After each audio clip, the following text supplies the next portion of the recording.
po. So if you have been listening to me and Archie and you've had so far an excruciating experience, don't worry. You will be saved in about 50 seconds. Magsisimula na ho tayo. Yeah, if you are experiencing that that feeling, you're in Rotary. So shout out to my classmate Catherine Castillo, of course, and Lucy Lopez from Olympia, RC Mercado Olympia. B. Earl Estrella is here. Very good speaker. Yes. Oh, sabi ni Prid Gillier, paki-shout out daw for the Diamond Presidents. Diamond Presidents. Oh, Sugos, inabutan mo yan. Paki-shout out. Morning, CM Tina. Archie, pakibati muna si P. Erwin Reyes ng happy birthday. Oh, happy birthday, P. Reyes. Happy birthday. Buti na lang na. RC Las Piñas Central. Mag-mute na tayo in 1 second. Ting! Ayan na.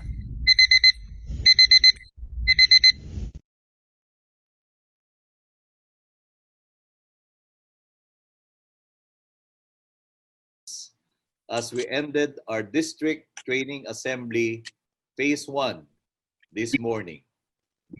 Here in phase 2, we will translate our intention to fill the world with love into concrete resolutions and actions. Over the past few weeks, District Governor-elect Chacha has been meeting with her presidents-elect in their clusters, together with our assistant governor mentors.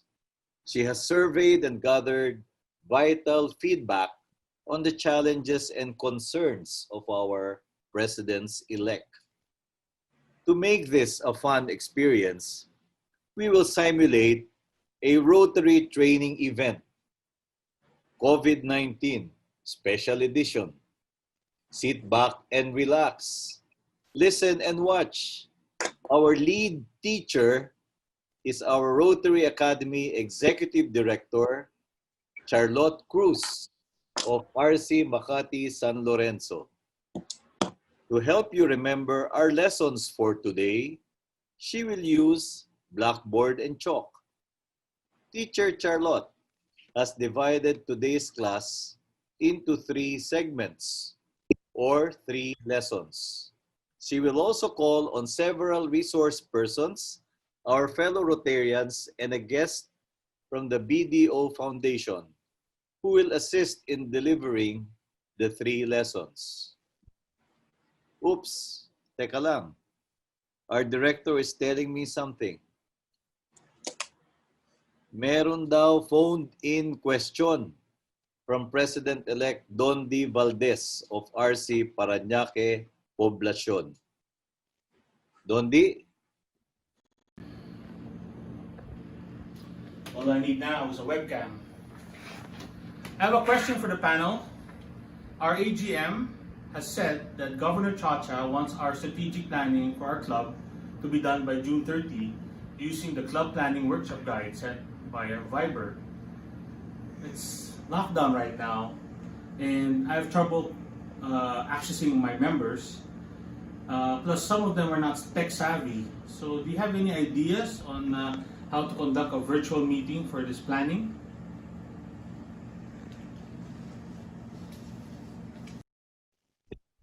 Sasagutin yan ni Teacher Charlie sa lesson number 1. Mag-aral, magplano, magbago. Study, plan, change.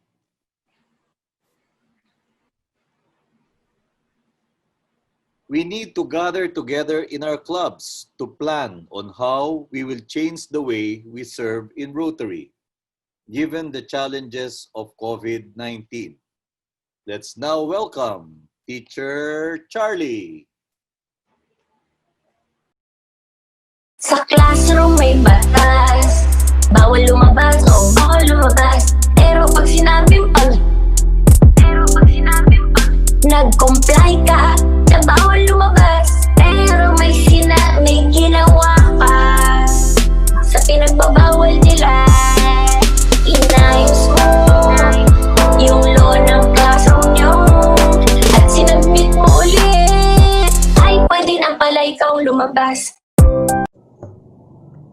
classroom may batas. Itong mga to, hindi naman talaga batas. Pero ituring nyo pa ring batas. Kasi nga, bawal lumabas. Bawal lumabas, oh, bawal lumabas. Pero pag sinabing Batas number 1. Use technology like Zoom, Google Meet, Skype, Messenger of Facebook, and similar applications to hold club meetings, planning sessions, inductions, governors' visits, and fellowships. They're facing. Definitely, yes. My fellow Rotarians, capture the opportunities that this new normal will bring. Look at the change with optimism. Let us turn the challenges into our favor. Well, convenience is what online meetings will bring to you. No more traffic, lesser cost. Just turn on your device, connect to the meeting, and sit back and relax in the comfort of your home. And since a number of us are batchmates in school, quite a number turned 60 years old this year. So the senior statistics in our club is 38%. My challenge is how to engage this diverse profile. Moving forward, the new normal, which restricts physical movement, has given rise to Zoom meetings. I know we'll be facing a lot of challenges. I will not say that I'm not a bit disappointed, because I am. We'll not be able to do our 10th year anniversary as what we planned. We will not be able to attend the 20th and 50th anniversaries of our sister club, the Korean and Japanese, respectively. But like what you said and the Council of Elders told me this year, will be a different one. I am lucky to be chosen to lead the club this time. We may experience difficult times and the world will never be the same again, like as we knew it. But more than ever, we are called to serve and lead with the Rotarian heart. Don't worry, PE Kathy. We also did not have our discount and our RI convention in Hawaii that we looked forward to. Those were all canceled. We were able to survive this year. I know you will lead us to another banner year with the biggest Rotarian heart. We are anticipating living in the new normal, and part of this is setting up virtual meetings via video conferencing apps and scheduling guest speakers to give guidance to businesses in preparation for reopening. I am happy to say that attendance in these meetings have been great. We will continue to hold meetings in this way until it is deemed safe to do physical ones.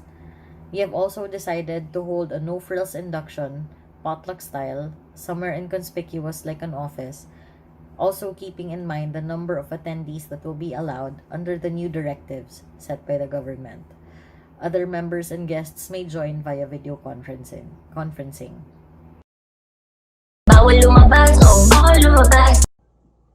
Batas number 2.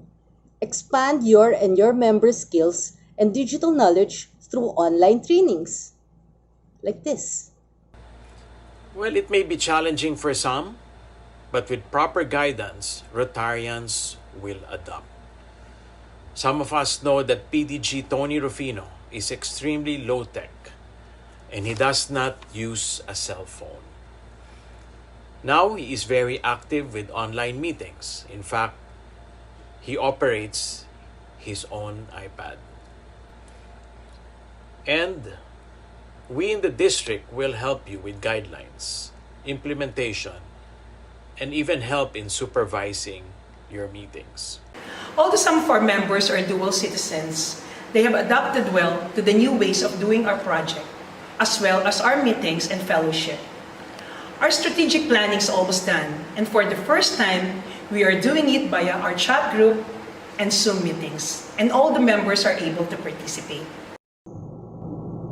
Third, conceptualize a plan to have well-organized, interesting, and purposeful virtual club meetings. Conceptualize, plan, and innovate to have better and more orderly meetings. Rotary opens opportunities. The attendance rates in these meetings are high, and we hope to have substantial content to engage good speakers. Well-planned meetings, service projects that we all decide to do. Number 4. Have gimmicks, games, and other fun activities during your virtual club meetings and club activities. The quarantine has created some unique challenges for Rotary clubs around the world. One of them is how do we conduct fellowship activities despite us not being able to see each other? We have to remember that physically being apart does not mean social isolation. Quite the contrary. Here are some examples of how our club has adapted to the new world. Our co-member, Raisa Echanova Posadas, celebrated her 60th birthday. We threw her a surprise birthday party via Zoom.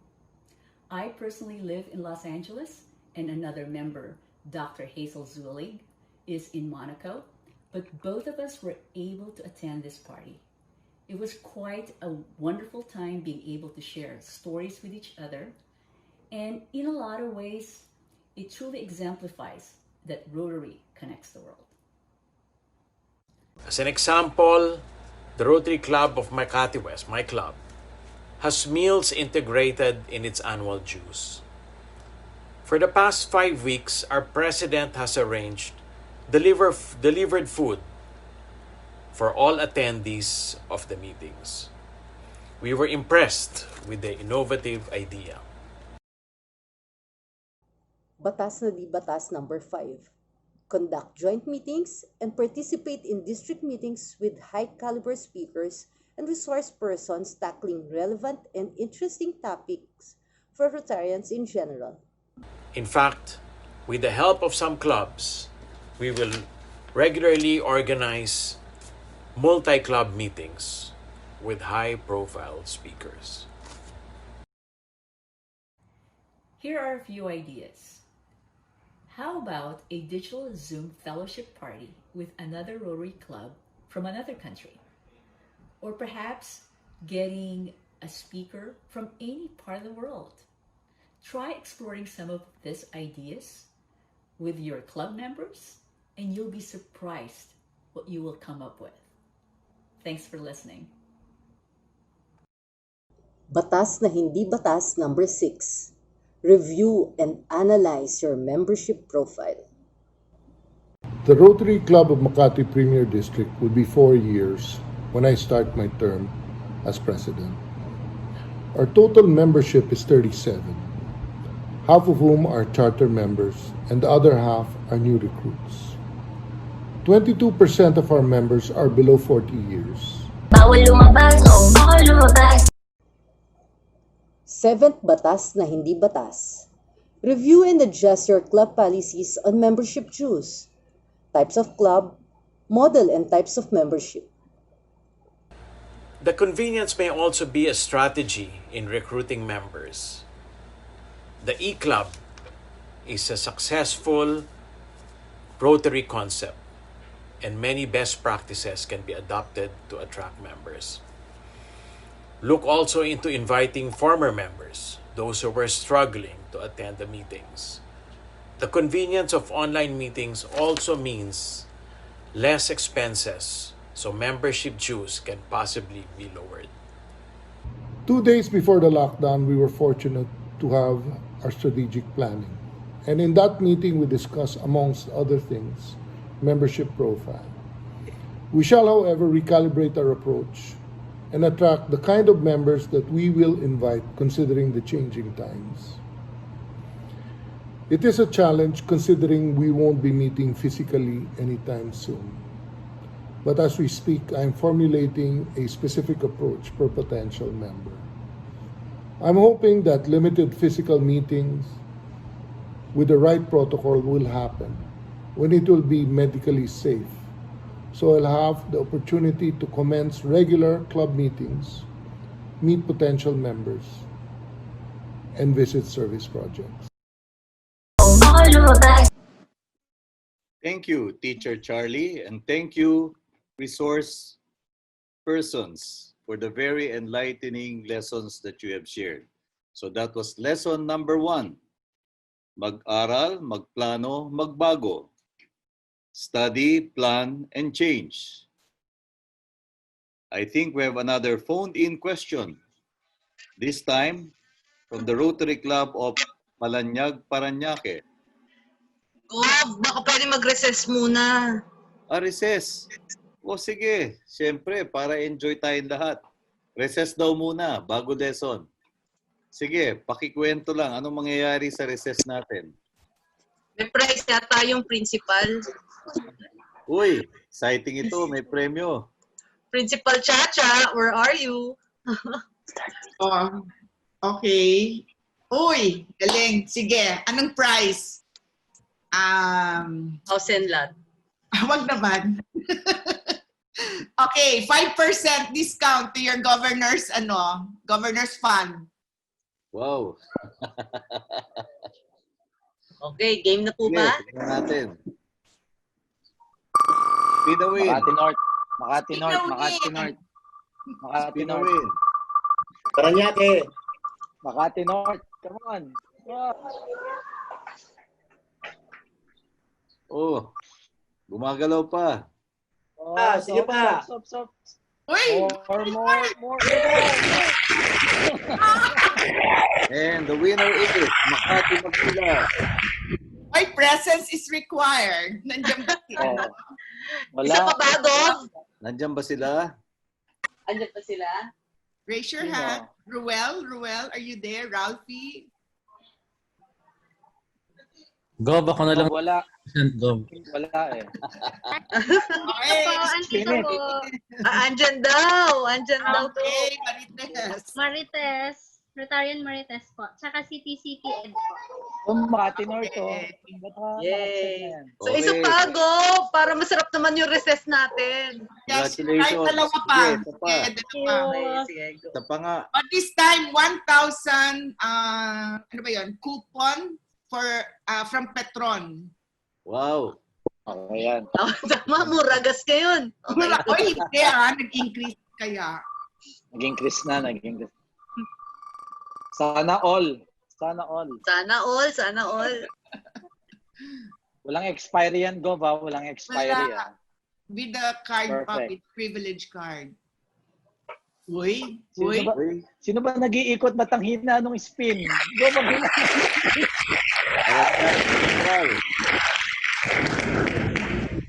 Present ba? Present ba si Paranaque Central? P. June is there. P. June's there. O si AG at tagapagtanggol ng ng kanyang club. Okay, congratulations. Last na raw, Go. Tapos. Okay lang yun. Ba't walang kasama ko dito? Go. Okay, go. Game na? Okay, nagre-ring na ulit. Ha? Hello. Meron pa ba? Saan yung Makati North? Ayun. Ops. Makati North. Kaya Archie! Okay.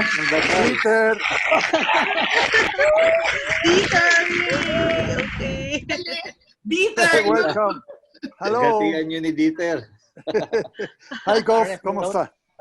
Paul Harris. Go, Paul Harris ba yun? Dollar shoot. Paul Harris. Okay, Teacher Charlie, tuloy na ba tayo? Yes, Go. Meron pa pong isang phone-in question. Okay, second phone-in question from the Rotary Club of Palanyag, Paranaque. Si President-elect Carlo Bernabe. Carlo, ready ka na ba? Uy! Andiyan pala kayo. Eksakto, Gov. Meron akong phone-in question. Pakihintay lang. Kukunin ko yung phone ko tapos babasahin ko. Yan. May nagtanong po sa akin. Hello, Gov.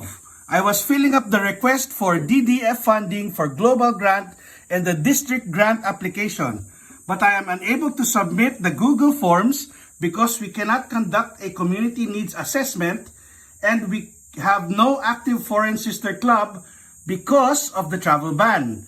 We also cannot come up with the club's counterpart in the funding.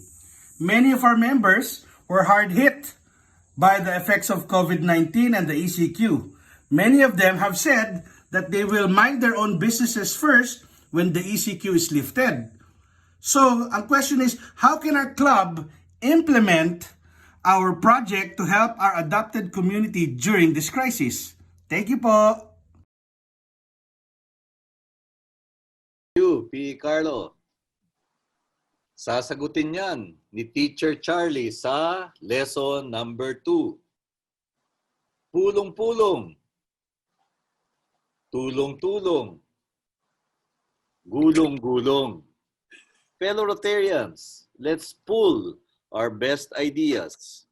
Let's reach out and tap our sister clubs and friends in our communities. Let's venture into projects big and small so we can reach out and serve. Teacher Charlie.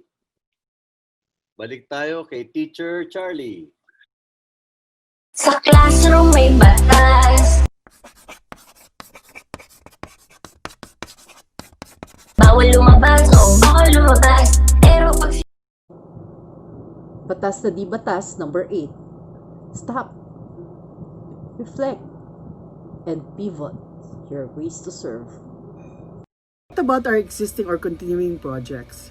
Well, other than the 2 global grants we have that have been approved but are still pending receipt of funds, our activities have been focused on our adopted school, F. Benitez, right here in Makati.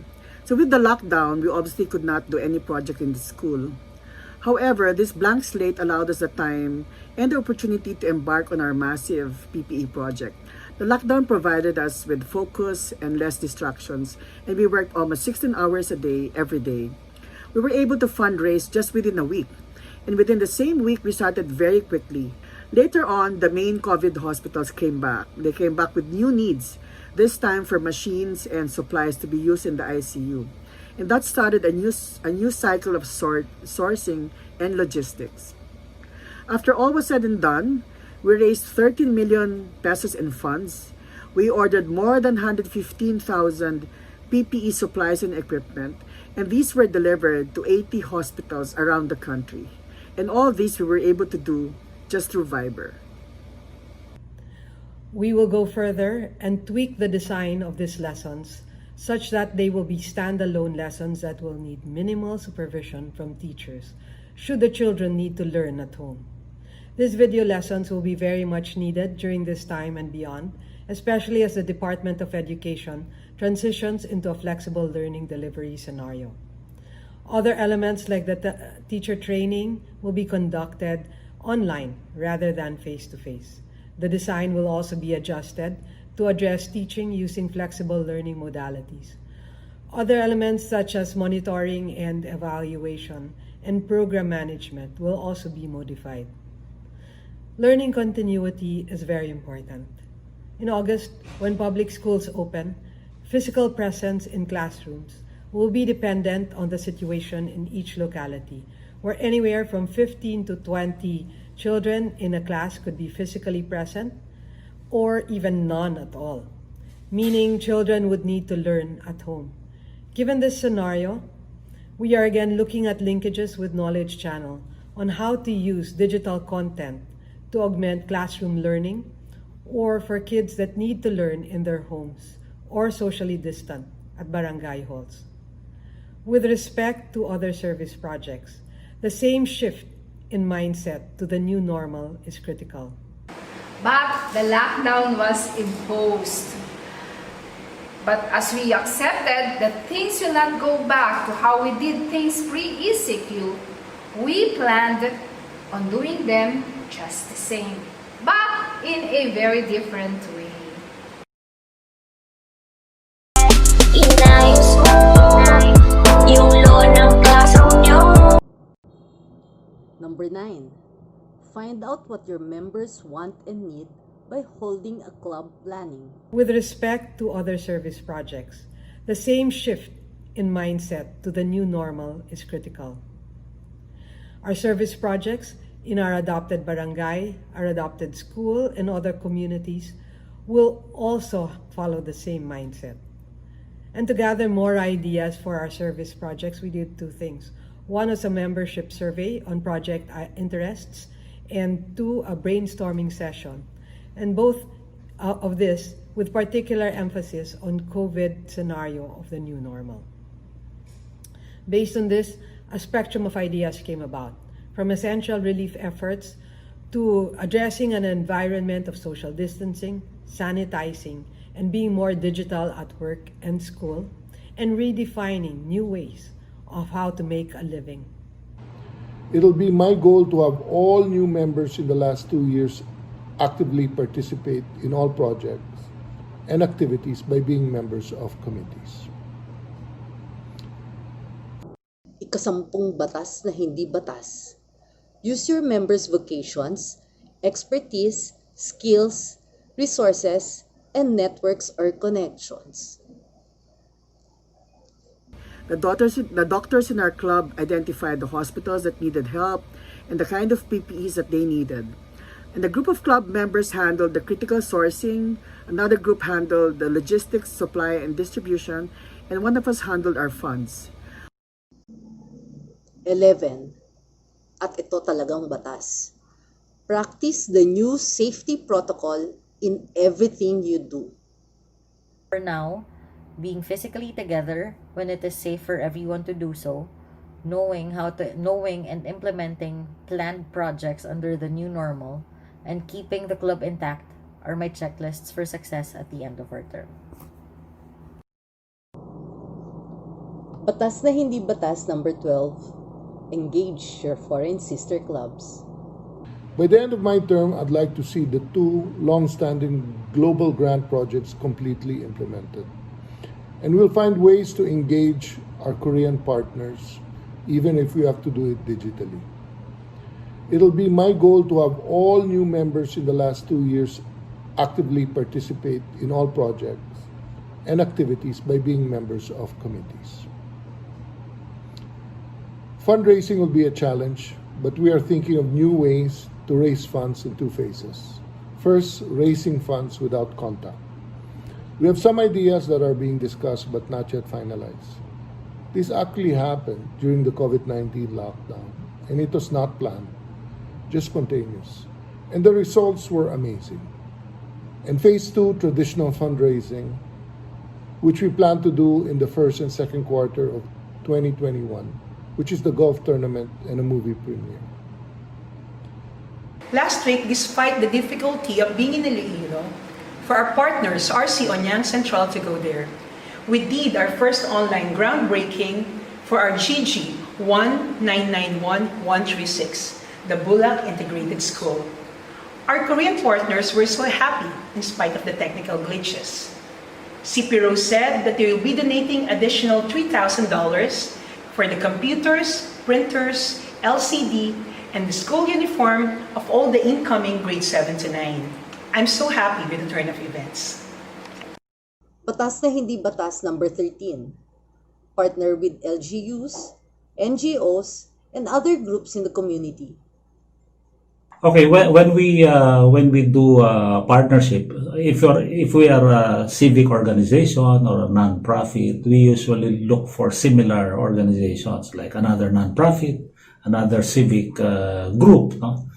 But there are other groups, no, that can also be very good partners, no? And one such group is the local government, no? So if you're, for example, planning for a project in a specific city or municipality for the good of residents of that community, it would be advisable for you to approach the local government because, of course, the target beneficiaries are their constituents, and they will definitely be interested to partner with you.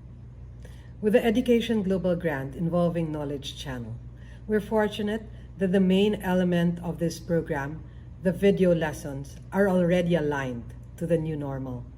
Bawal lumabas, oh, bawal lumabas.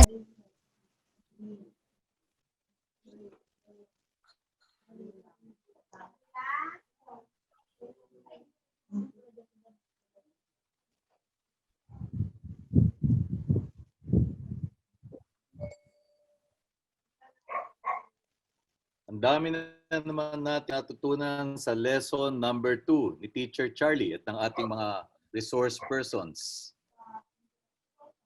Pulong-pulong, tulong-tulong, gulong-gulong. Reach out, tap our partners, venture into projects big and small. May recess ba ulit, Teacher Charlie, o tuloy lang tayo? Tuloy lang po. Tuloy. O teka, may naririnig na naman akong ring ng telepono. Kala ko aso. Ring! Oops! Galing pa to sa Rotary Club of Puerto Princesa. Our next featured personality for the phone-in question, President-elect Lynn Moraga of the Rotary Club of Puerto Princesa. Let's hear from President-elect Lynn. My other members are also experiencing difficulties because of the ECQ.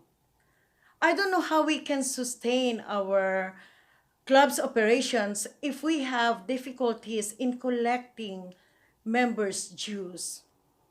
Our club has an existing project that can expand to help in the post-COVID recovery, but I don't know how we can fund them.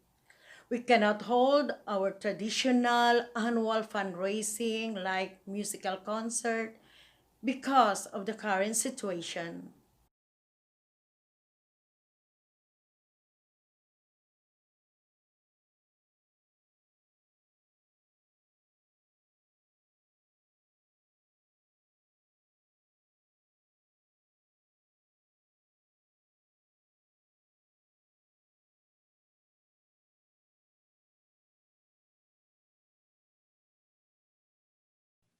Thank you, President-elect Lynn.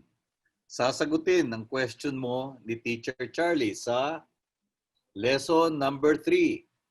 Maging maagap, humanap ng paraan.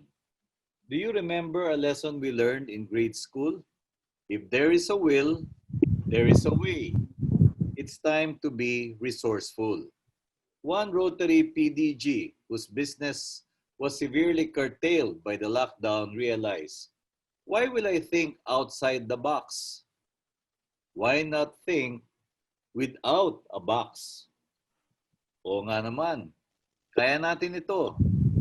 So let's call back Teacher Charlie with more lessons on thinking without a box. Teacher Charlie. Sa classroom may batas. Bawal lumabas, oh, bawal lumabas. Pero pag... Number 14. Consult Mary Han and ask TRF's approval to repurpose global grant activities and budget. My classmates are very happy because on May 23 and 25, we shall be doing our online training the trainers for our GG water drinking fountain. And we have received permission from Mary Han to use the budget for the face-to-face training to purchase PPEs for the teachers who will be attending the 2-day seminar. Bawal lumabas, oh, bawal lumabas. Batas na hindi batas number 15. Submit your district grant applications on or before June 15, 2020.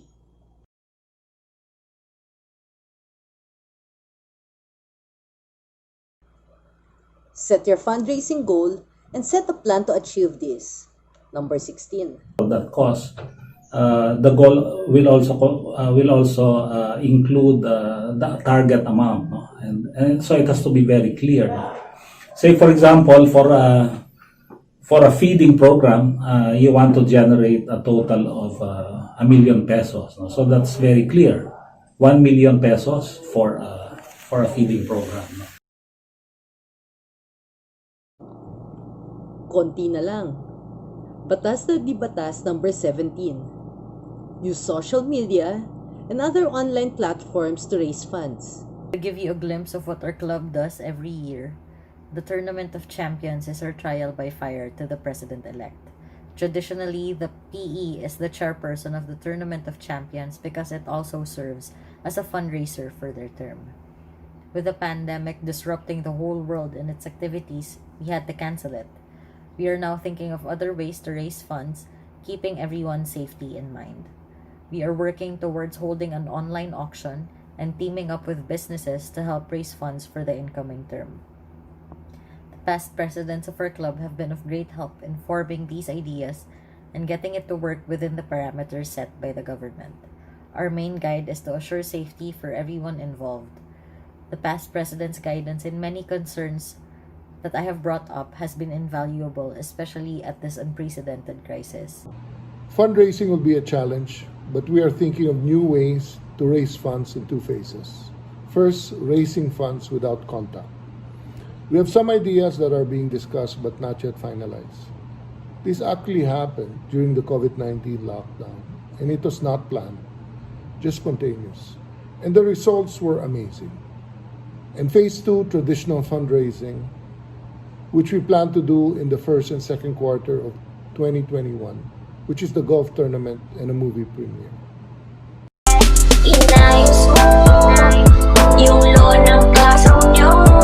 Number 18 na. Ask as many members as possible to contribute to the annual fund of the Rotary Foundation. Fundraising is usually associated with donors, no? People giving.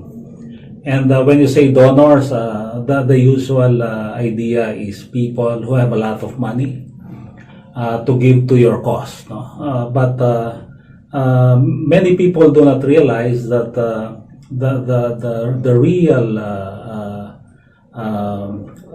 treasure, no, in fundraising actually lies in the small givers, people who give, who do not have much to give, but are only too willing to give, no? And because fundraisers do not realize this, they tend to focus on the usual suspects, on the ones who are perceived to have the capacity to give more, no? But there have been organizations that have discovered that the small donors, the small givers are really have really great potential, no? But the challenge is how do you engage these small donors, no? Because usually they don't come forward because maybe they are ashamed that they don't have much to give. They are ashamed of the little that they're giving. So you have to develop a strategy or an approach in order to draw them out, no? And last but not the least, number 19, ang pinaka-importanting batas na hindi batas, be positive, wag lang COVID, and optimistic, and always lead with your Rotarian heart. Heart. With the mandate set by our RI President and being upheld and supported by Gov Chacha to go back to basics and bring back the focus on our respective clubs, I'm optimistic that this term will be a successful one as we are forced to adjust and keep our focus on our innermost circle. And this is our club. But this doesn't come easy, and we can only do it together despite being physically apart. True, we cannot laugh in front of each other nor give each other's hugs after a physical party. But in this new world, fellowship has taken on a deeper meaning. We're able to share with each other our thoughts and experiences in a very authentic way. We're able to learn from each other and truly appreciate each other's vulnerabilities and triumphs. This new world is not a limitation for fellowships. Rotary opens opportunities. So we ask you to remember the 4 C's we mentioned today. Connection with members, convenience of the meetings, conceptualize plan and innovate, and finally, capture the opportunities. Yes, Rotary is not cancelled. It is just different with a Rotarian heart. Bawal lumabas, oh, bawal lumabas. Marami na naman tayong natutunan sa lesson number 3. Maging maagap, humanap ng paraan. Before we move on, merong prompt dito. May polling ba tayo ngayon, Teacher Charlie? Gov, excuse me. Sorry.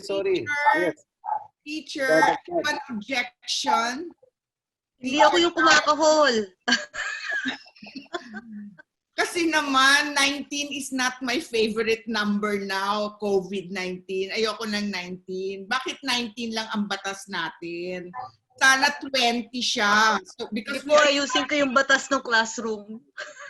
Ayusin mo yung batas ng classroom. Tapos sasubmit ko ulit.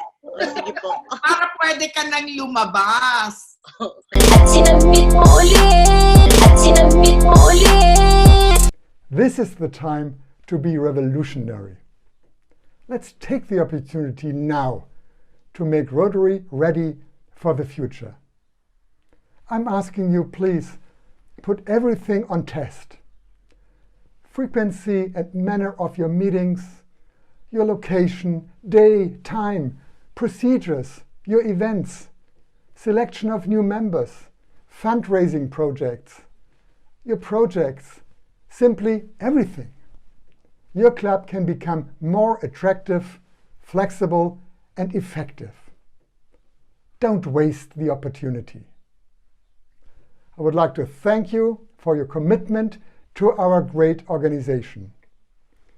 Everything we do opens another opportunity for someone, somewhere.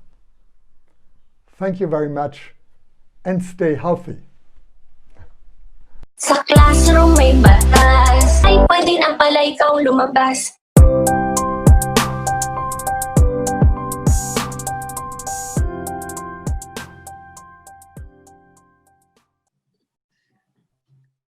Okay.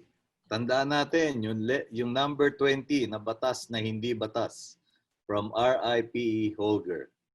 Seize the opportunity. Change. Test everything. Recap na tayo ngayon. Lesson number 1, mag-aral, magplano, magbago. Study, plan, change, and innovate our ways of doing Rotary. Lesson number 2, pulong-pulong, tulong-tulong, gulong-gulong. Let's put our heads together, tap into our networks, engage our partners, reach out, and serve. And lesson number 3, maging maagap, humanap ng paraan, be resourceful, think without a box. Thank you, Teacher Charlie. Bago tayo magtungo sa ating next stage, merong prompt dito, poll results daw. O ito, kita ba natin lahat? On our screens now is a series of questions that are part of our poll. Please take your time now to read and check your preferred answers. Pwede namang multiple answers dito. Ready na ka? You can start clicking so we can start counting the answers. I can't click. Quiz ba to? Ay, hindi. Go. Only the participants can click. Okay. Our screen shows the result. Okay. Hindi ko, I can't read.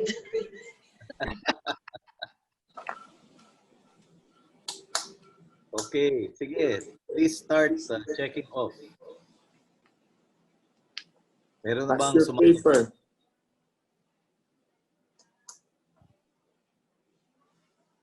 Under the new normal, how do we engage our club members and stay connected?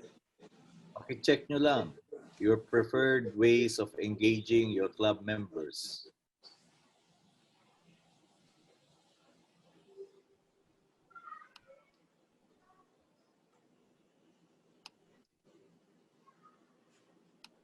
Gusto ko yata ito, provide incentives. Si Gov-elect Chacha, may magandang incentive para dyan. Padadalang kayo ng paborito nyong pagkain.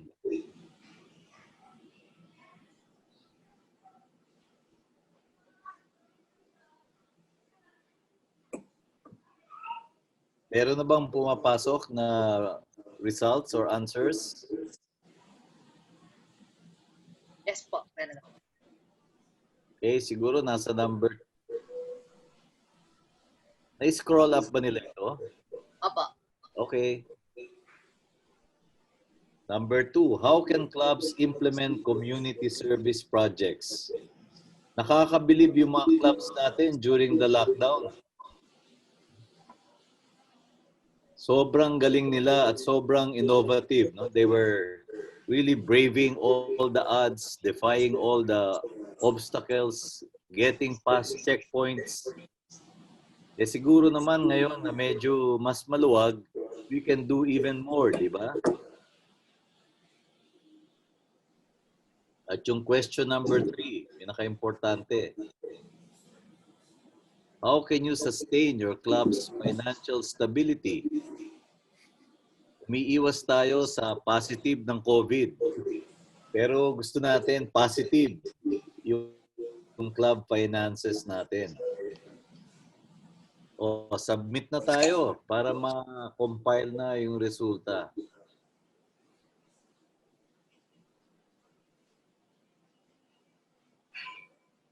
Oh, wow, 97%. Kita ba natin lahat ito? 97% gusto nang mag-online meetings. Online training, first runner-up. We will need your inputs on specific training. If you feel that our district training team can be of help to you. Okay, sa number 2 naman, 81% partner with organizations. Talagang ganyan ang ating new way. Hindi pwedeng solo flight tayo. Mas okay kung may kakampi, kung may kasangga. And use new technology.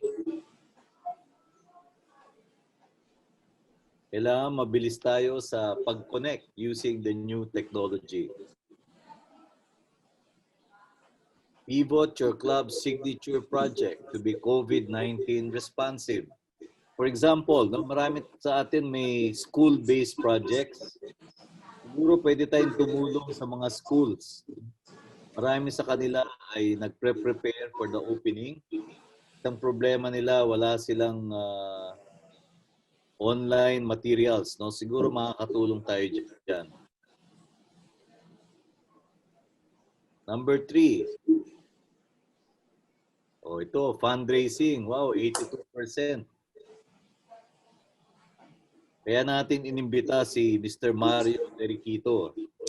Isa doon sa mga sinabi niya, mas madali pa yatang kumuha ng support doon sa maraming, kahit na maliliit, pero maraming nagko-contribute.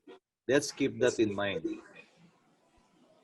Dito naman, district grant, global grant.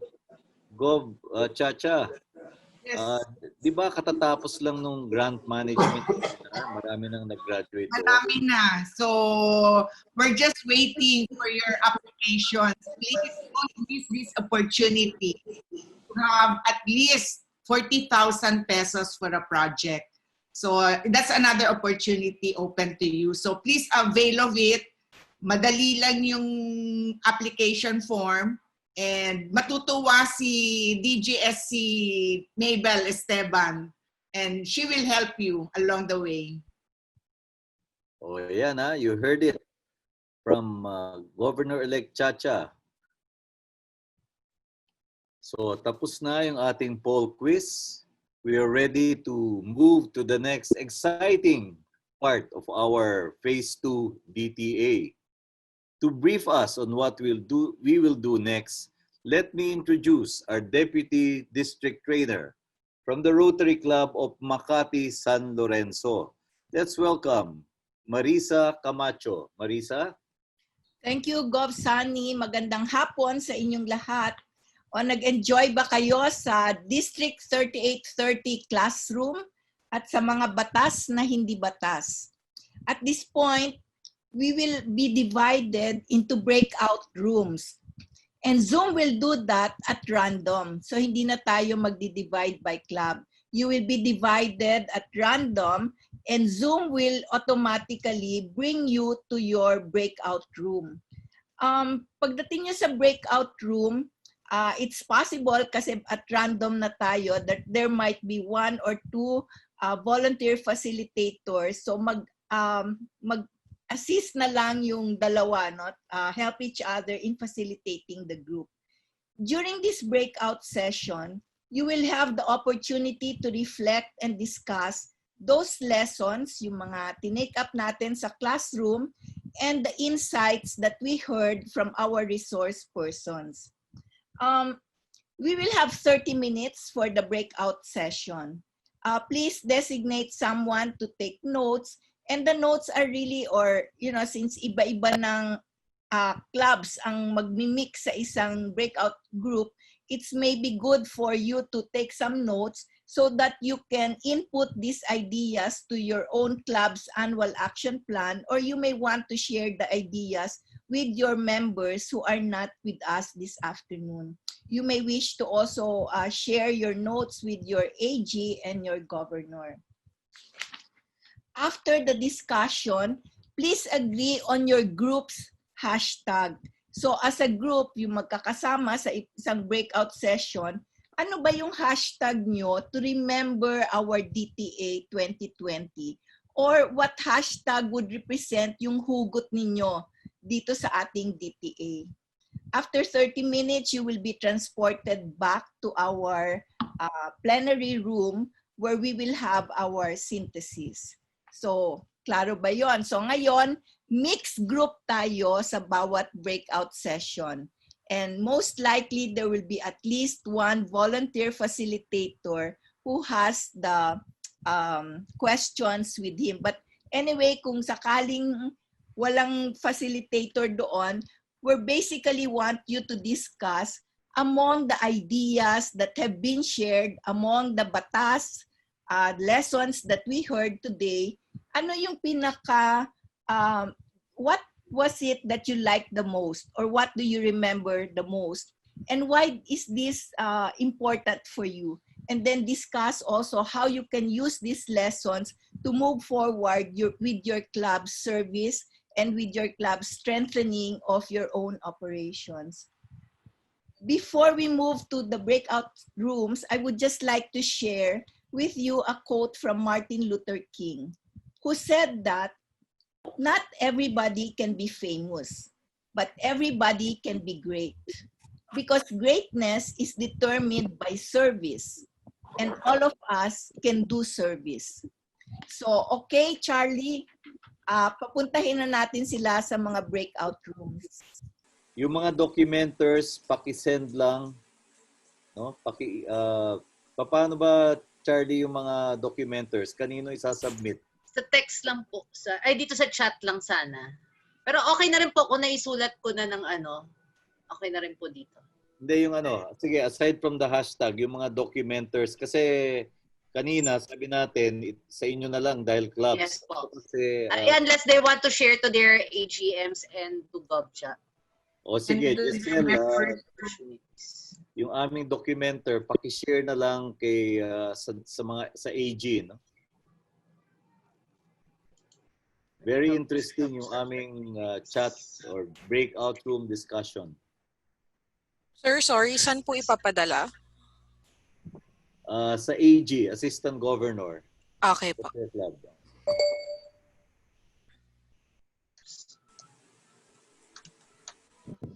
When help stops, our work begins. Galing ah. Upbeat, no box. Di papayag dyan si Manny Pacquiao, no box.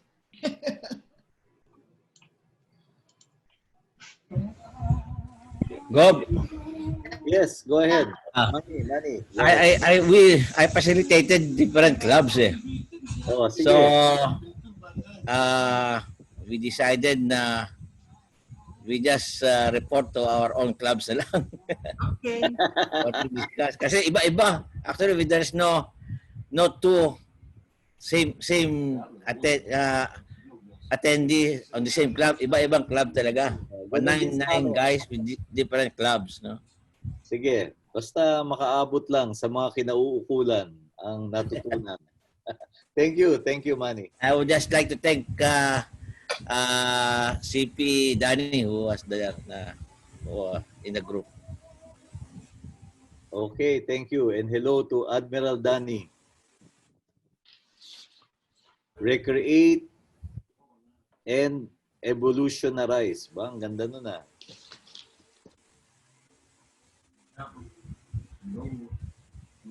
Sige, no? As the hashtags are coming in, I think we all have a sense of ang dami nating napulot na kaalaman. We picked up so many ideas from so many fellow Rotarians. Rotary is a gold mine of ideas, and Rotary is also a gold mine of opportunities. So we hope that this spirit of coming together, planning together, thinking together, working together, we will carry this onward and forward as we boldly and creatively approach the start of our new Rotary year. And to help us put things together, we have invited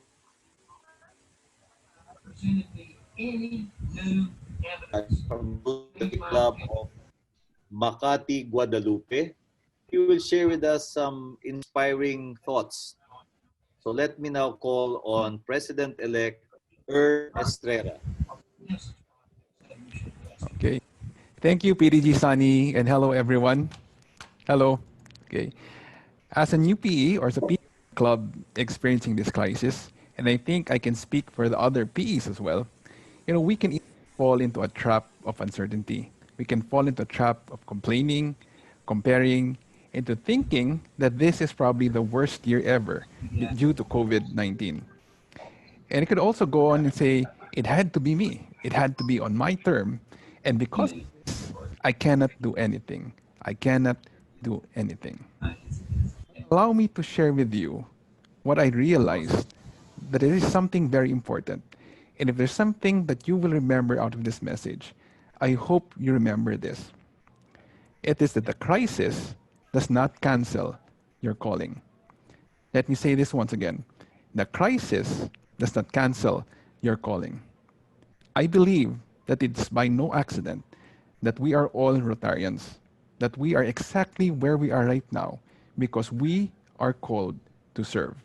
We were born for this. We were made for this. And I know God has put in our heart that Rotarian heart inside, in each and every one of us. And because of this, as evidenced in this morning's plenary and videos, we know that no virus, no pandemic, no crisis will ever stop us from answering the call to serve. Because service is our calling. Now, in this crisis, it brings a lot of problems. But here's what I know. Every opportunity is always surrounded by a problem. You never see opportunity alone. You literally have to go through the problem in order for you to get through the opportunity. And that's exactly what we've seen in the showcase projects. They've seen a problem, they saw an opportunity. Opportunities birth out of a problem. So what's the challenge for us? Our challenge is to go ahead, look around, look at all the problems, and pick 1, 2, or 3 problems where we can find an opportunity. And go ahead and do it. But what else does this crisis give us? It gives us the opportunity to serve. Believe me, there is no better time than this day, than this season, that people want to be led. People want genuine leaders. And in this crisis, the real leaders show up. But they don't just show up. They show up early, they show up with clarity, and they show up with hope.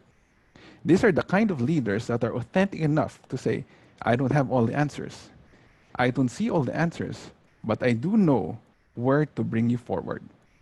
Clarity will help people prioritize and move through this crisis.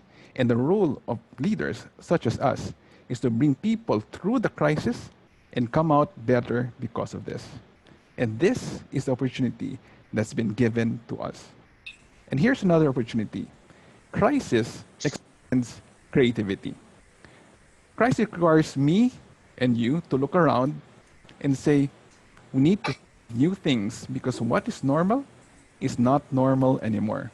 And one characteristic of a creative person is that they have this idea, they have this belief that there is always an answer. Their tenacity, their ability to move forward and follow through is all based in that belief that there is always an answer. In the best of times when there is no crisis, we often hear this phrase, get out of the box, get out of the box. But guess what? This crisis, there is no box. That is why we go back to what's convenient. We cannot go back to what we're used to. We cannot go back to what's comfortable. We cannot go back to what's been done, what's always been done before. But there is always an answer. The crisis and this uncertainty is a different way of life, a different way of doing things, and out of it will come out creativity. I want you to listen to this, and I hope you're going to be excited with this one. What this crisis also gives us for our club to define our new normal. Let me say this again. Crisis gives our club the opportunity to define our new normal. Now, if we were stuck in the old ways doing things over, allow this crisis to expand you, to expand your creativity, to expand your thinking, to expand your doing, to do things you've never done before, to do things you've never thought of. Do it. Be creative, because you know what? Good leaders never waste a crisis. They make the most out of it. And as I close, I'd like to share you a simple story. There was an experiment involving two mice to see how long they can swim in the water. It was filled with water. It was a bucket, dark bucket filled with water.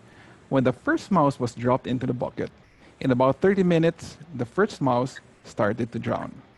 So they got the other mouse, dropped it in the same bucket, and about the same time, the mouse started to drown. But just before he drowned, they picked him up, lifted him just above the lid of the bucket for him to see what was beyond that dark bucket. And just for a few seconds, and they dropped him back inside the bucket. They were surprised that this mouse lasted for more than 4 hours until it eventually lost its strength and drowned. What am I trying to say here? In this darkness, in this uncertainty, we may not have all the answers. We don't even know how long or when all of this will end. But we know for sure, this is what we know, that as Rotarians, we are bearers of hope. We are hope bearers.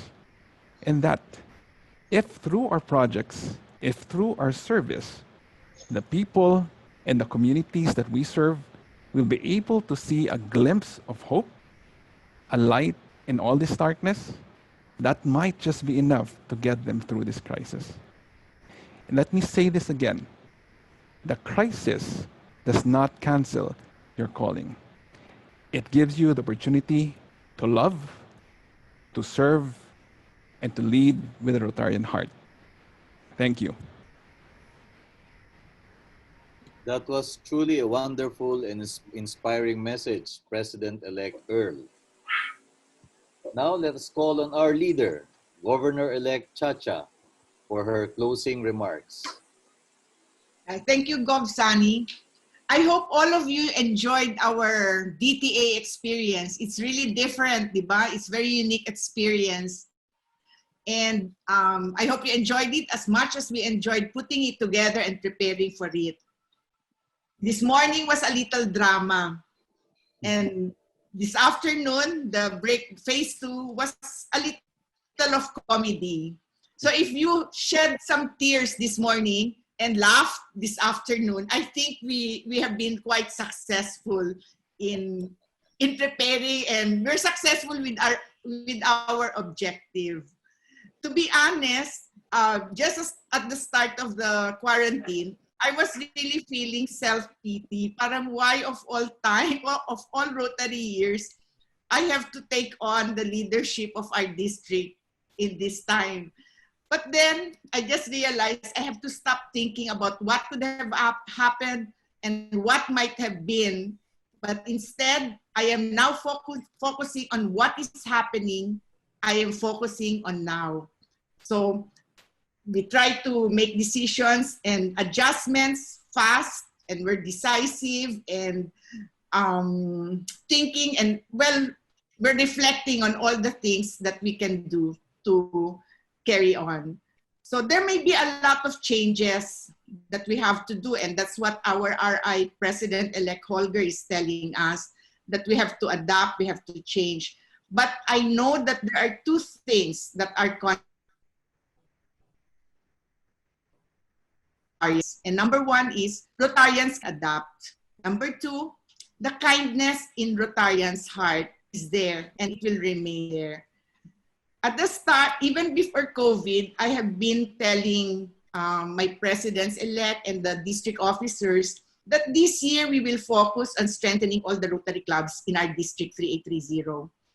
And I have a promise to my presidents-elect that I will be here to support them and all the clubs in our district to strengthen them. And what we have been really doing and I'm very thankful, I have such a fantastic team. Your district officers are so committed and so passionate with their assigned tasks. And we're trying our best, really doing everything so that Rotary becomes an oasis in the shifting sands of a desert.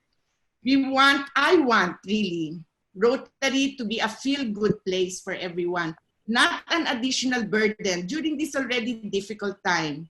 And we are here, me personally, I'm committing and I'm reassuring you, I am exerting all efforts together with our district officers, my senior advisors, the PDGs, the Council of Governor. I'm really committed to do this, and I'm using my creative mind, all the resources at my disposal, and most especially my Rotarian heart to make this wish a reality. So I hope you will do this for members in your Rotary clubs. Make Rotary still fun. It can still be fun. We enjoy serving, and together we can all succeed as long as we use our Rotarian heart as the key to open the doors of opportunities. And at the end of our term, how will I measure success? It is my hope that we can look back and see that we, the leaders in this very room, have created and opened opportunities for many people, keeping in mind late, no matter how small it is, the least we can do. When you put them together, they may be more than enough. They can be the most significant. That also, we will all have stories of transformation to share, and that we've had a wonderful and meaningful term, and that we have filled the world with love. So thank you very much. Good evening sa inyong lahat.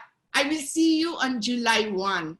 That will be the finale of our DTA, where we will celebrate and welcome the new year. The details and the invitations will be sent out in the next few days. So thank you very much. And to my team, our district trainer, Gobsani, thank you really. And your team, Raed, Charlotte, so funny talaga. So thank you everyone. Thank you, Governor-elect Chacha. Don't go Thank away. you.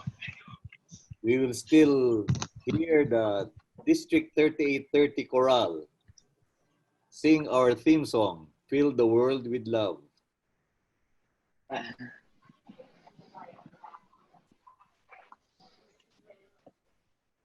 During these trying times of uncertainty and hardships, any little act of kindness for others can mean a lot to somebody, somewhere. So fellow Rotarians, let's all fill the world with love.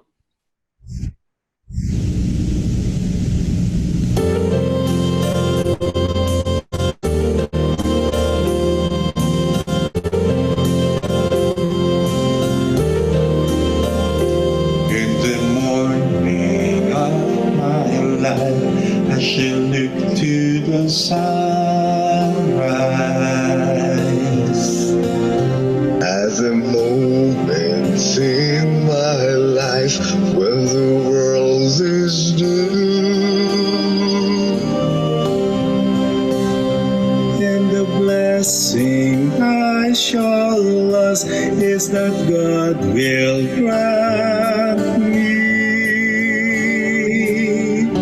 to be brave and strong and true, and to fill the world with love my whole life through, and to fill the world with love, and to fill the world with love, and to fill the world with love my whole life through.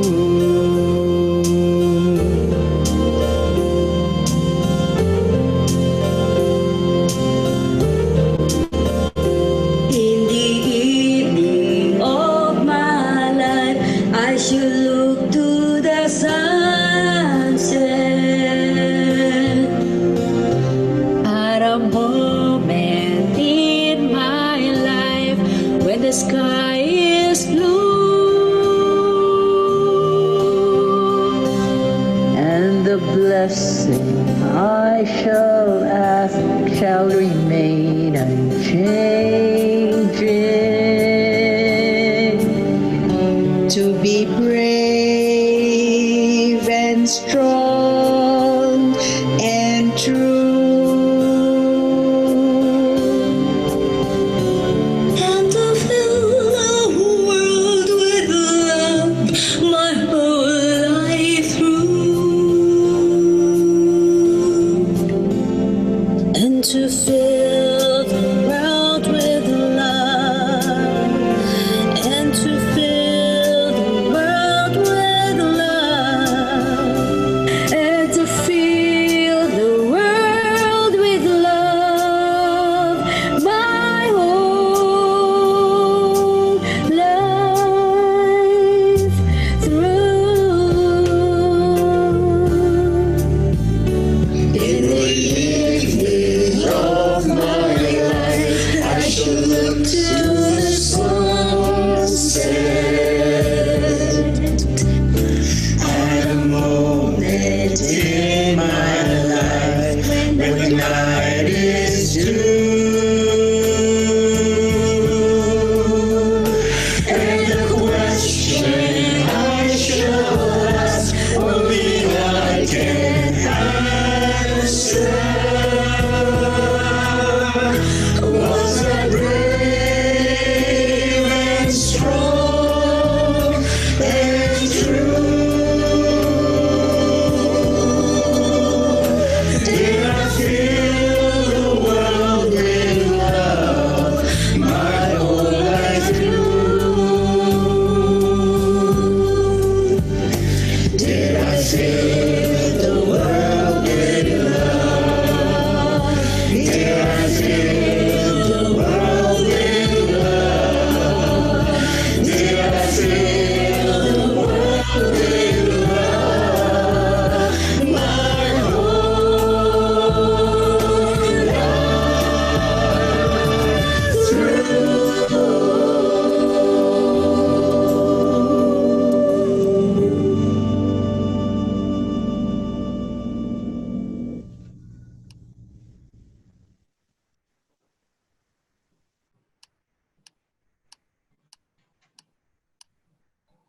Thank you.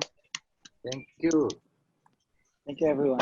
Gov, Sunny, Gov, Chacha, ang galing. Galing. Thank you. Impressive.